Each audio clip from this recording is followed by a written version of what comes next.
Archaeological excavations in Capernaum have shown that the town existed toward the end of the Hellenistic period and developed during the early Roman period. Early Franciscan archaeologists called it a New Testament town that has its most beautiful history in the memories of the Gospel.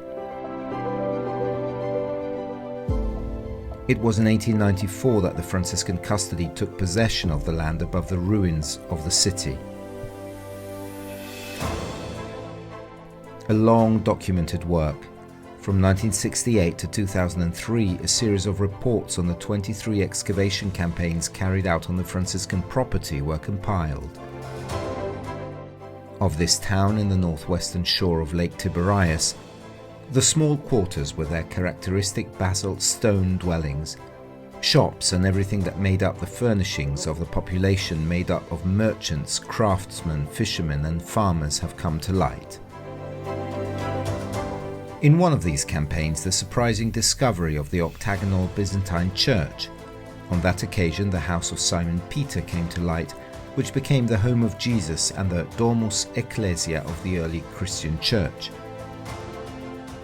The pilgrims pass on to us this tradition, which is very old and very strong, and which archaeology can follow step by step to its origins. We consider it a solid and important tradition. The first thing to be discovered, thanks to the work of Father Gaudenzio Orfali, was an octagonal basilica. This discovery took place between 1910 and 1920, in a difficult period for the world. Now this form of house, transformed into a church, is very typical of early Christianity. However, in this place it had a special significance, as evidenced by the words attributed to the pilgrim Egeria, who said, "A church was made on the house of the Prince of Apostles, but the walls of the house still exist as they were."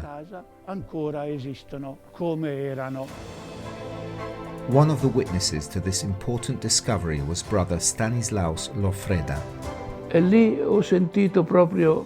There I really felt that as an archaeologist I had to confess I was moved. I saw that what they had said in the literary sources corresponded accurately.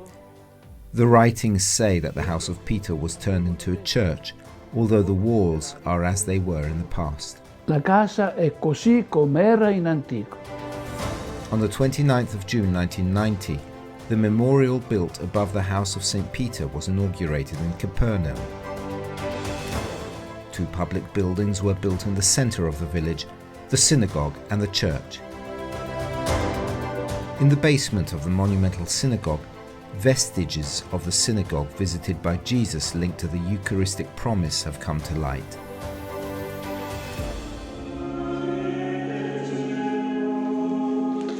It was precisely in Capernaum that Brother Francesco Patton, Custos of the Holy Land, celebrated Holy Mass during the week in which the biblical texts recall Jesus' speech in the synagogue on the bread of life. We are in Peter's house, and through the stained glass windows of this shrine, we can glimpse the place where Jesus gave his Eucharistic sermon, recorded in chapter 6 of the Gospel according to John. It is a speech, the Custos underlined in his homily, that follows the great sign of the multiplication of the loaves and fishes. In the house of Peter, Jesus performed many wonders and teachings. Equally significant is the synagogue, because it is the place where, according to chapter 6 of the Gospel according to John, Jesus makes that beautiful speech, the one on the bread of life. He presents himself as the bread of life, the bread that the Father gives and which welcomes him, the life that through him the Father gives. Therefore, it becomes the speech of the Eucharistic promise, that is what we have celebrated today. And it becomes an invitation to welcome Jesus as a person, to welcome him in his world and to welcome him in the Eucharist, to be able to receive from him the gift of the Spirit. Because the Spirit, Jesus says in chapter 6 of John, is the Lord and gives life.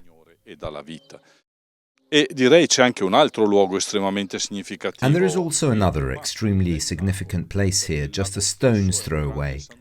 This is the lake, because the lake itself is a great shrine. This whole area has extraordinary significance. When we read the pages of the Gospels and we can visit these places, It is as if we can see and hear Jesus and the apostles somehow speaking and being alive. In qualche modo parlano e sono vivi oggi.